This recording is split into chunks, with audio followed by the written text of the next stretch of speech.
Le Premier ministre tchadien, l'ambassadeur Alamaï Halina, a reçu le 5 septembre 2024 une délégation de l'Organisation mondiale contre la torture, l'OMCT, dirigée par Isidore Collins Duga. Les discussions portaient sur les relations entre l'OMCT et le Tchad, avec un accent sur la lutte contre la torture qui ne peut être justifiée en aucune circonstance selon le droit international. Le Tchad ayant ratifié des conventions contre la torture s'engage à les appliquer rigoureusement. Cette rencontre souligne la volonté du gouvernement de mettre en œuvre les accords ratifiés. L'audience a également inclus le ministre d'État chargé de la justice, Abderrahim Brehme Hamid. C'est un événement tragique survenu au village Kirka, à 25 km de Mao, dans la province du Kanem. L'explosion d'une bonbonne de gaz butane a causé la mort de 2 personnes, une sur le coup et l'autre a rendu l'âme à l'hôpital de Mao. Il y a aussi 4 blessés, dont 2 de graves brûlures de 3e degré. Les victimes, toutes issues d'une même famille, ont été admises en urgence à l'hôpital provincial de Mao.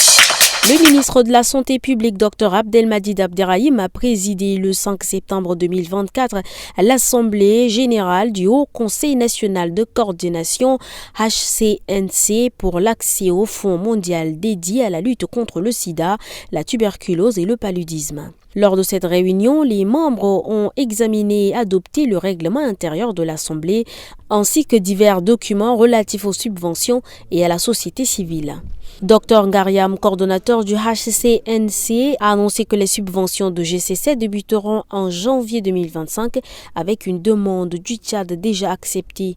Le ministre a encouragé l'équipe à intégrer les observations faites et a souligné l'importance du HCNC dans la gouvernance et le renforcement du système de santé.